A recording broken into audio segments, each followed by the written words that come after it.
We are now in study session 6, Symbolism in Prose Fiction. Introduction. Works of literature not only help us see things in fresh and meaningful ways, they also can lead us to see deeply into and beyond things through the use of symbols.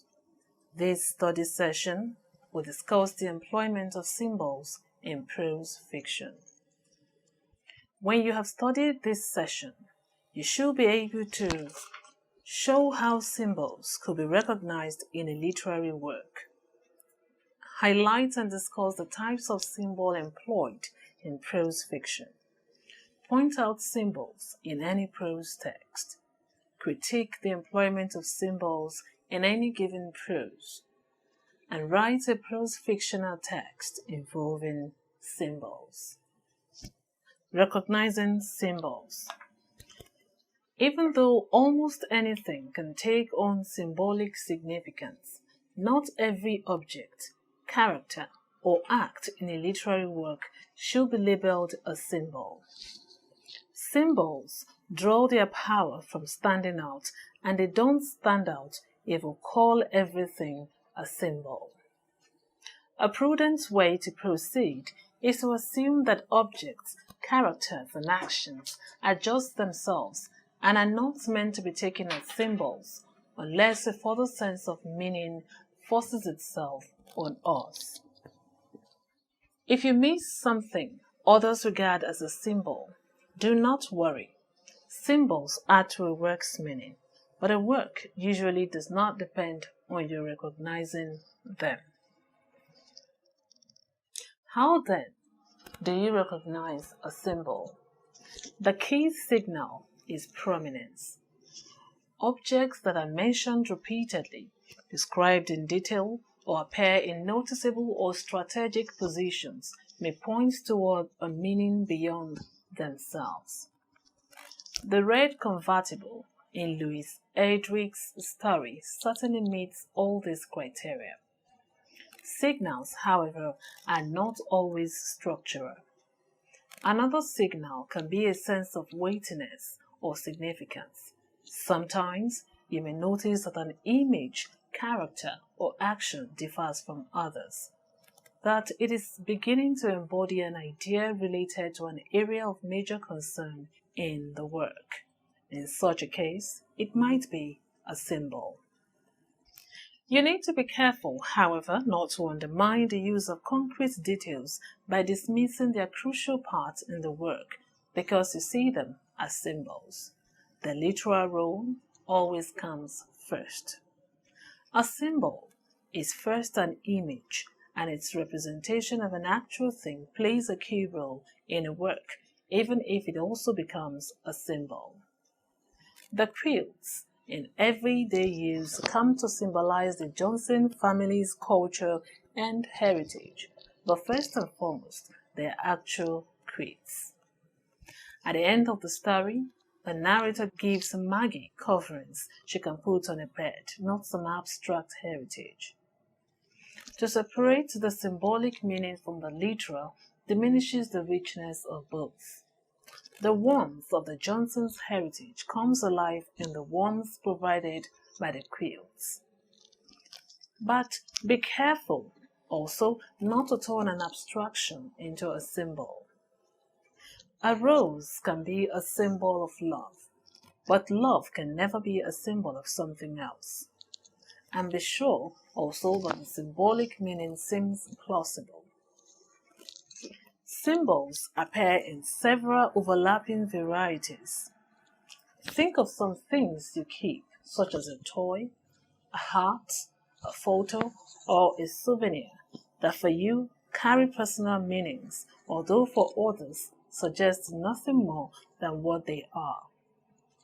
These private symbols are objects that hold a special meaning for you because of certain experiences or people. Since it is difficult, if not impossible, to convey their meanings to another person, private symbols ordinarily are not used in literary works. Several types of symbols, however, are important for literature. Types of symbol. Literary symbols. A literary symbol is an object, character, or action that is both part of the literal story in a literary work. It can be seen, touched, smelled, heard, tasted, encountered, or experienced by people in the story, the poem, or play, and a suggestion of abstract meanings beyond itself. The red convertible is a real object in Edric's story.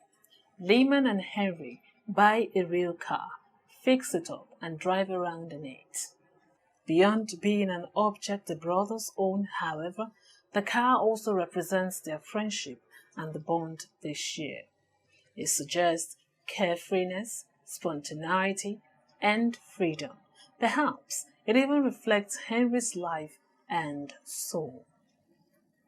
The distant hills in Hills Like White Elephants are actual objects in the story, visible to the characters, and are prominent, included in the title and discussed several times in the story.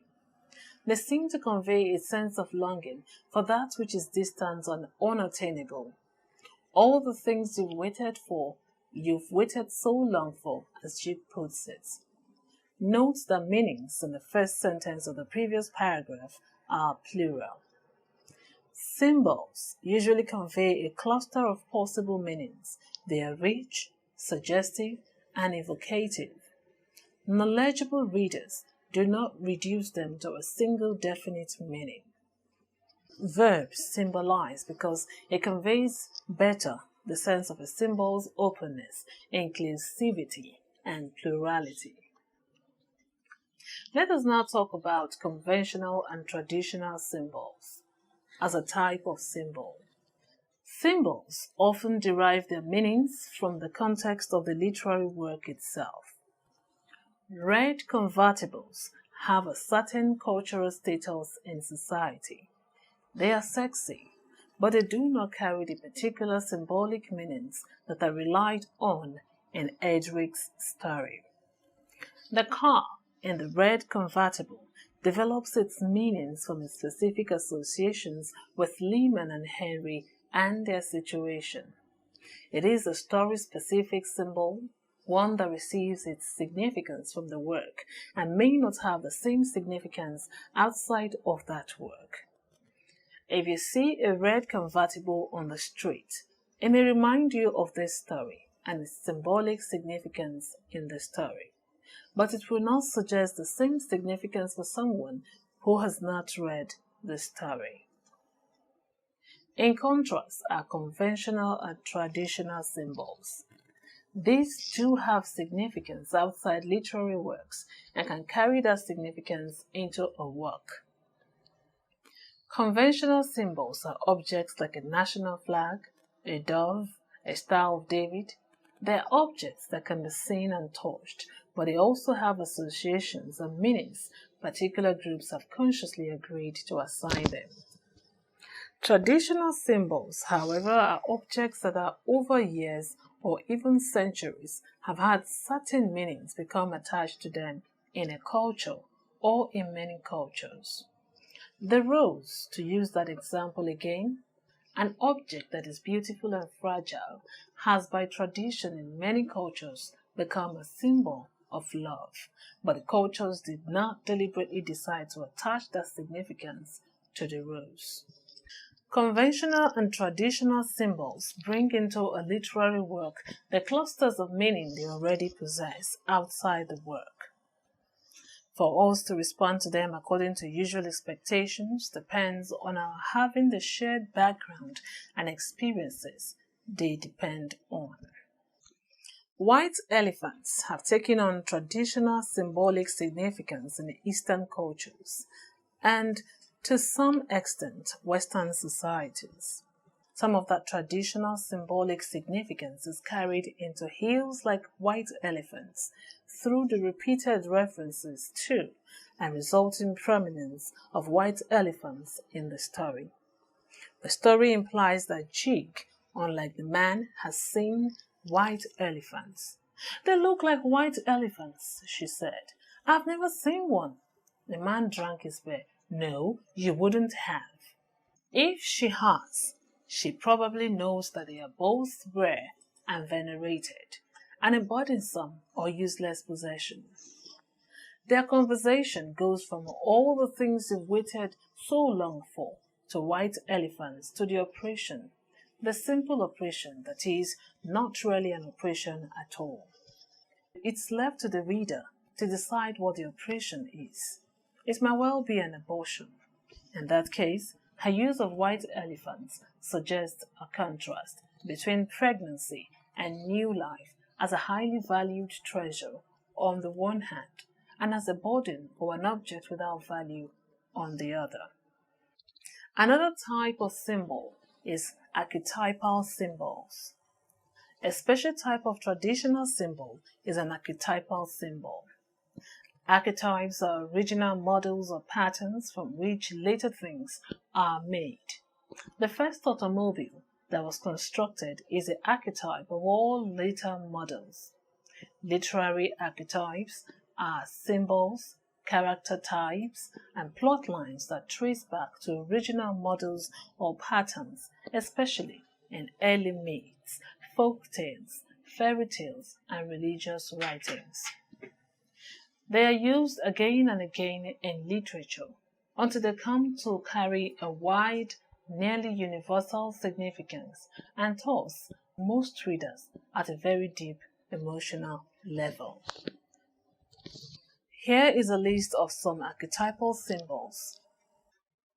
A meal or feast as a symbol of harmony and union. A garden or park as a type of paradise. The country as a place of natural beauty, freedom, or innocence, in contrast to a city as a place of artificiality and corruption, or of order and community.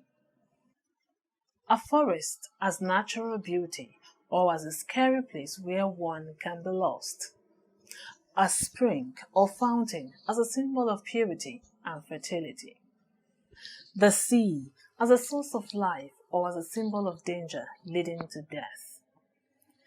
A desert or wilderness as a symbol of barrenness, emptiness. Or river as boundary between worlds, those as death, sometimes as fertility and source of life. It is important to note that character types can also take on symbolic significance.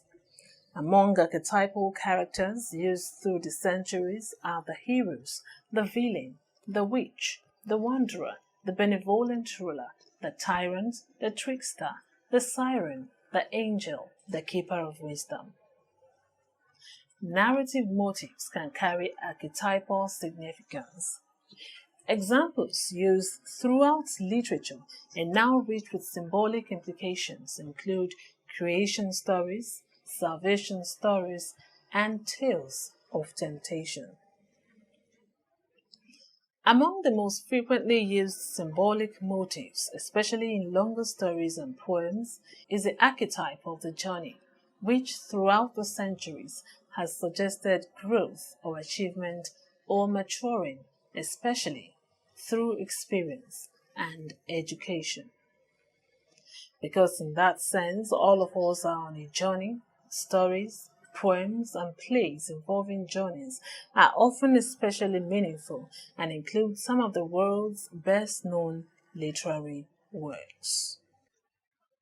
The car as a symbol in the red convertible suggests that Lehman and Henry are on such a journey of growth and experience, with Henry's experience in Vietnam, though implied rather described, forming a crucial part of the journey. The railway brings a similar significance into hills like white elephants, as the wanderings across Europe undertaken by Jig and the American can echo the directionless journey or wandering that is shaping their lives. We have now come to the end of study session 6. In this study session, we established that works of literature not only help us see things in fresh and meaningful ways, but can also lead us to see deeply into and beyond things through the use of symbols. We define the symbol as something that represents both itself and something else. We concluded that in prose fiction, a symbol is usually an object, although it is sometimes a character or an action. A symbol's characteristics usually relate closely to the abstractions it represents. We have been able to identify some types of symbols and their examples. These symbols include literary symbols, conventional symbols, traditional symbols, and archetypal symbols. We also examined the employment of symbols in selected